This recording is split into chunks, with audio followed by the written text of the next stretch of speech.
마크 트웨인의 왕자와 거지. 다들 어렸을 때 한 번쯤 읽어보셨죠? 보통 신분이 뒤바뀌는 그냥 재미있는 동화 정도로만 기억하실 텐데요. 근데 사실 이 이야기 속에는요, 한 인간이 온전한 자기 자신을 찾아가는 아주 정교하고 깊은 심리적인 성장 지도가 숨겨져 있습니다. 이 단순해 보이는 동화가 어떻게 우리 삶의 성장을 위한 강력한 알고리즘이 될 수 있는지 지금부터 저랑 같이 한번 파헤쳐 보시죠. 바로 이 한 문장. 오늘 우리가 할 이야기의 모든 게 사실 여기에 다 담겨 있다고 해도 과언이 아니에요. 겉보기엔 그냥 신분의 차이를 말하는 것 같잖아요.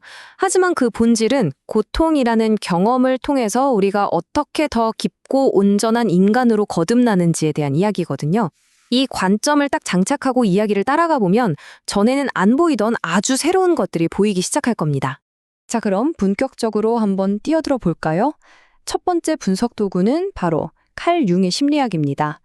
이 관점에서 보면 왕자와 거지는 그냥 별개의 두 소년이 아니에요. 이게 정말 중요한데요. 바로 한 사람의 정신 안에 같이 살고 있는 두 개의 얼굴, 그러니까 의식과 무의식을 상징하는 거죠. 자, 이 표를 한번 보세요. 아주 명확하게 드러나죠? 에드워드 왕자는 우리가 사회생활을 위해서 쓰는 가면, 즉 페르소나와 의식적인 자아를 대표합니다. 권력, 질서, 이런 에너지죠. 반면에 거지 톰 켄티는 어때요? 우리가 애써 외변하고 억압해온 내면의 어두운 부분, 바로 그림자, 섀도우를 상징해요. 생존의 지혜, 그리고 고통을 온몸으로 겪어낸 에너지죠. 근데 정말 흥미로운 건 둘 다 각자 다른 방식으로 현실과 단절되어 있다는 결정적인 결핍을 가지고 있다는 점이에요.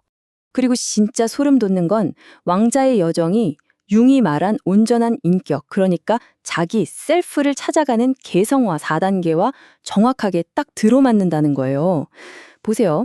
안정된 페르소나, 왕자로 살다가 자기 안의 그림자인 가난과 고통을 정면으로 마주하죠. 이걸 통해서 세상이 내가 알던 궁전이 전부가 아니구나 하고 자아가 확장되는 경험을 하고요. 그리고 마침내 권력의 힘과 고통에 대한 공감을 모두 갖춘 통합된 존재, 진짜 왕으로 돌아오는 겁니다. 완벽한 플롯이죠? 그런데 이 분석이 심리학에서만 그치지 않아요. 더 깊이 들어가 보면 이 이야기는 타로나 연금술 같은 아주 오래된 상징 체계와도 놀라울 정도로 닮아 있습니다. 뭐랄까 시대를 초월하는 보편적인 인간 성장 지도를 펼쳐보는 것 같은 느낌이랄까요? 예를 들어 에드워드 왕자는 타로 카드의 황제 카드를 딱 떠올리시면 돼요. 안정된 질서, 권위, 시스템 그 자체죠. 하지만 이 황제 카드의 그림자, 그러니까 단점은 뭐냐? 바로 현실과 단절된 무지입니다. 이것 때문에 왕자는 반드시 궁궐박, 진짜 현실 세계로 내던져줘야만 했던 거예요. 반면에 톰 캔디는 바보 카드입니다. 사회 질서 밖의 순수한 존재, 어떻게 보면 엉뚱한 존재죠. 하지만 바로 그 순수함 때문에 경직된 궁전에 들어가서 기존의 낡은 규칙들을 마구 흔들고 새로운 가능성을 여는 그야말로 혁명적인 에너지를 뻥 하고 터뜨리는 거죠. 그리고 이야기의 결말은 바로 정의 카드로 완성됩니다. 거지의 삶을 직접 겪고 돌아온 왕은 이제 진짜 정의가 뭔지 알게 돼요. 그건 그냥 칙 속에 쓰여 있는 딱딱한 법이 아니라 다른 사람의 고통을 이해하는 공감에서 비롯된 균형 잡힌 지혜. 이게 바로 진짜 정의 아니겠어요? 이걸 연금술과 연결해보면 훨씬 더 재밌습니다. 왕자의 경험은 마치 쓸모없는 납을 완전한 황금으로 바꾸는 연금술 과정과 똑같거든요. 자신의 빛나는 권력, 즉 태양과 차갑고 어두운 현실의 고통, 즉 토성, 이 둘을 자기 내면의 용광로에 함께 넣고 녹여내서 마침내 진정한 왕이라는 황금으로 다시 태어나는 거죠. 자, 이제 좀 더 독특하고 동향적인 관점으로 들어가 볼까요? 바로 명리학. 우리가 흔히 사주라고 부르는 학문을 통해 두 인물의 근원적인 에너지를 들여다보는 겁니다. 이렇게 보면 이 둘의 만남이 왜 단순한 우연이 아니라 필연적인 충돌이었는지 알 수 있게 돼요. 명리학적으로 에드워드 왕자는요, 단단한 벽처럼 시스템과 질서를 지키는 정관이라는 에너지의 화신입니다.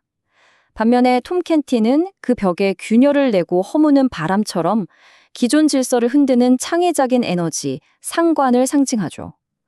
그러니까 이 둘은 서로를 밀어내는 것 같지만 동시에 서로를 완성하기 위해 반드시 만나야만 했던 존재들인 셈이에요. 그래서 이 둘이 옷을 바꿔 입은 그 사건은 그냥 어쩌다 벌어진 해프닝이 아닙니다.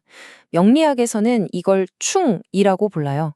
두 인물이 모두 한 단계 위로 성장하기 위해 반드시 필요했던 말 그대로 운명적인 충돌이었던 거죠.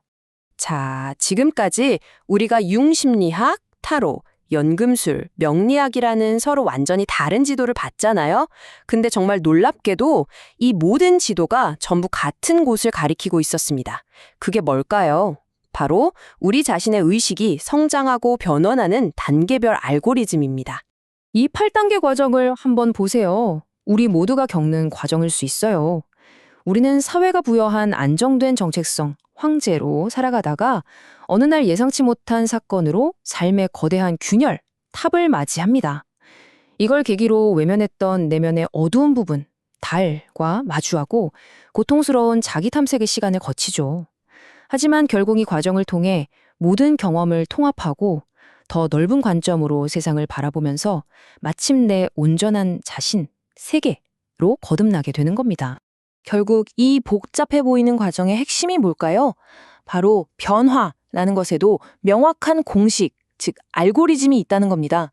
이건 결코 막무가내로 무작위로 일어나는 현상이 아니라는 거죠. 그래서 핵심 공식을 딱 정리하면 이렇습니다.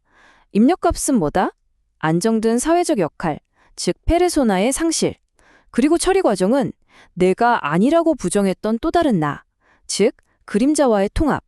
그렇게 해서 나오는 최종 결과물, 출력값은 바로 이전과는 비교할 수 없이 단단하고 온전해진 자기 자신, 셀프인 겁니다.